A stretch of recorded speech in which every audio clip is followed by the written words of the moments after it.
Hi everyone, and welcome back to part 2 of our video where we're going to discuss slicing techniques, and in particular rectangular slicing techniques for approximating the area under a curve. Now in part 1 we talked about how the area under a velocity curve is representative of the amount of distance that an object has covered. So it's the change in the distance. And what I want you to start understanding is that any rate can be graphed. So it doesn't have to be velocity that we're finding the area under. It can be a different kind of rate. So some common rates that I've seen over AP exams include things like gallons per hour, so the amount of water flowing into a tank or out of a tank. And the area under that curve would represent the change in the quantity of gallons in a tank. Another rate could be people entering or exiting a store, right? So you have a rate of people entering, a rate of people exiting. When you subtract those or add them, create however it works out to be, that overall rate of people in the store represents, the area under that would represent the number of people that have, the change in the number of people over time. So that's kind of the idea, is that when you have a rate and you find the area under that curve, it represents the amount of change of whatever the rate is measuring. So we discovered, or we kind of walked through this idea here in part 1, that when you have a train traveling over 4 hours and it's a constant speed, we have a rectangular shape, and it's really easy to find the area of a rectangle. We also talked about what if the train is not traveling at a constant speed and the curve looks like a trapezoid. Well, if it's a trapezoid, it's super easy to find that area. We just use a trapezoid formula. Or we could break it up into 2 triangles and a rectangle. It doesn't matter how we break the curve up. It's just a matter of we need to break a curve up sometimes to find that area underneath. And we also then talked about what if we have data, or what if we have a curve that kind of looks like this. And this is where we talked about breaking up a curve that we have into little rectangular slices. And the more rectangular slices we can get, the more accurate our approximation can be. There's a limit, though, to how many rectangles we can find by hand. I guess there's not a limit, but there's a limit to our sanity, I suppose, is a better way to put it, as to how many rectangular slices we can find the area of and then add together. And so we talked about this idea of LRAM, RRAM, and MRAM being kind of the 3 basic ways we could draw some rectangles. And when you're doing these by hand, more often than not, you're going to be limited to about 3 or 4 subpartitions. The partitions, if there's 4 partitions, that means we're finding 4 rectangles. Partition and rectangle really mean the same thing here in this application. So LRAM takes the partition, right? And in LRAM, RRAM, and MRAM, all the partitions start the same. LRAM takes the partition and draws the top of the rectangle from the left over.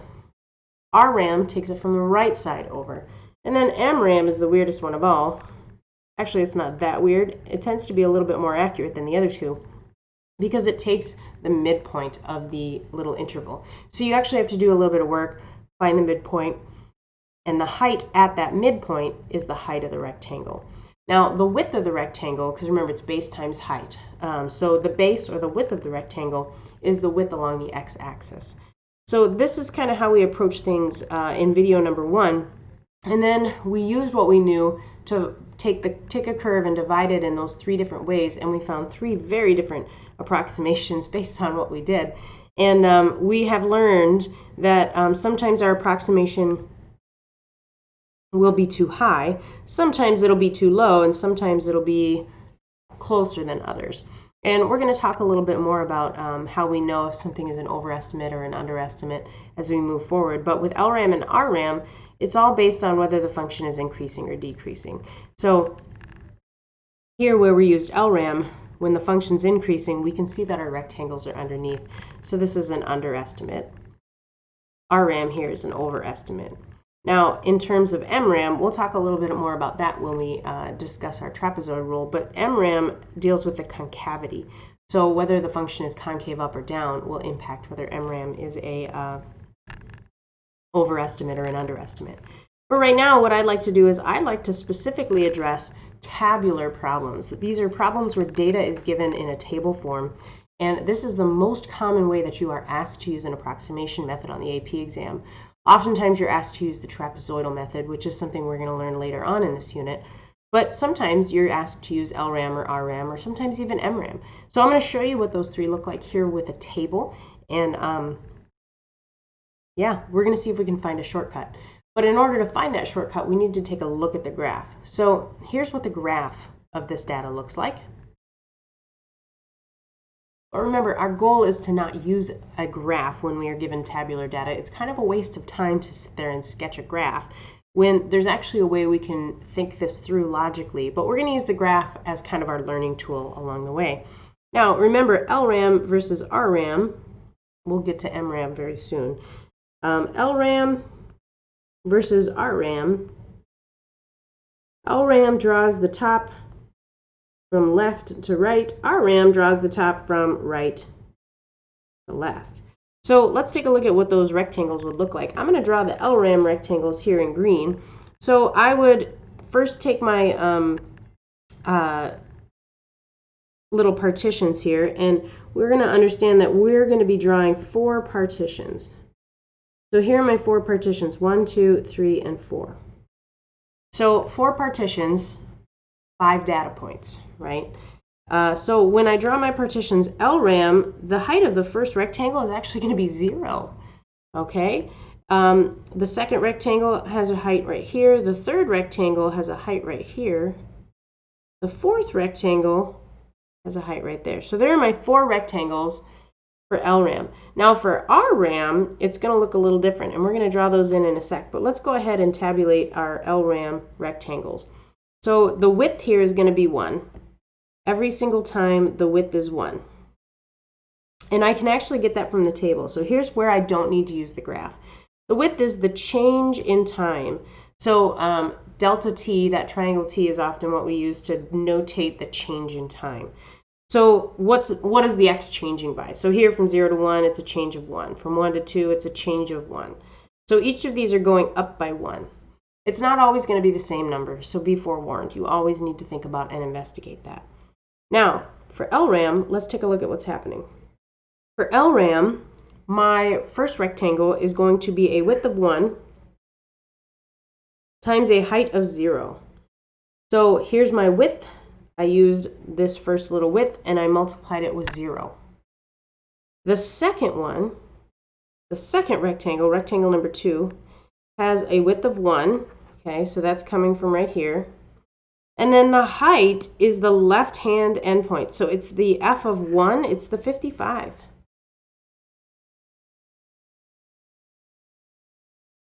Okay, and then I'm going to keep adding to it. My width is still 1.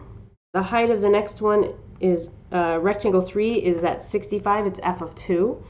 And then plus 1. And then the final rectangle has a height of 45. Notice we left out the last endpoint. So this 60 doesn't even get used. So really what we're doing is we're taking the width and we're multiplying it. We're starting on the left and we're multiplying that width.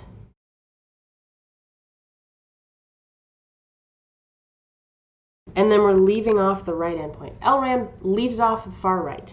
Okay? And now when we add all this together, we get our number, we get our answer when we crunch our numbers in our calculator. Now, just a quick little side note on the AP exam. This actually counts. It's kind of neat. This right here, just writing this out, this would count as your setup and as your answer, because it's all numerical and it shows that you're multiplying the 2 areas together. The same thing holds true in the future as we learn about this trapezoidal rule, but the idea here is that it's got all numbers, so as long as it has all numbers in it, you do not need to put it in a calculator, and if it's a non-calculator question, you can just leave it like this and that counts. You don't have to simplify it. This is the craziest thing to me because that drives me nuts and I'd want to get the right answer. But you can leave it like that and save some time. You do not have to crunch it out and get 165. Now let's take a look at what RRAM would look like. Now RRAM, we'll use a purple top for. RRAM draws your rectangles using the right side. So here for rectangle number 1, I'll come at it from the right. For rectangle number 2, I'll come at it for the right. Rectangle number 3 is a little shorter. Rectangle number 4, I'm coming at it from the right. So when I do my first rectangle,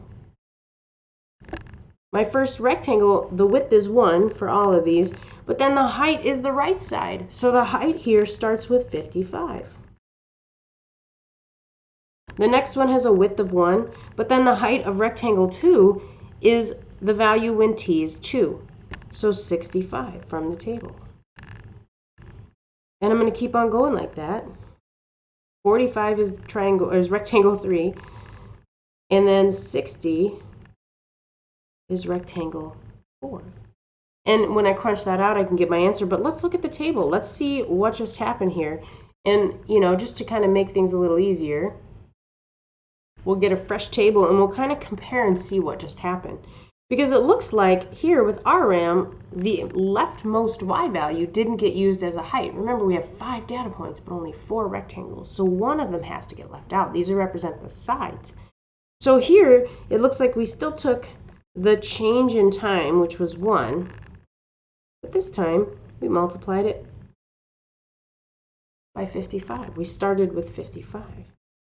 So 1 times 65, 1 times 45, 1 times 60. So you can see that for LRAM, we started on the left and we used the leftmost, or we left off the rightmost endpoint. So we started on the left and we leave the last one off. For RRAM, you could almost think of this as starting on the right.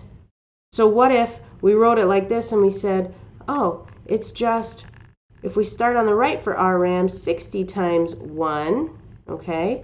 So if this change here is 1, 60 times 1, and then 45 times 1, and then 65 times 1, and then 55 times 1. If we start on the right and multiply by each delta x, or delta t, start on the right, y times the change in x plus y times the change in x, and go and leave off the leftmost endpoint. You always leave off the last one.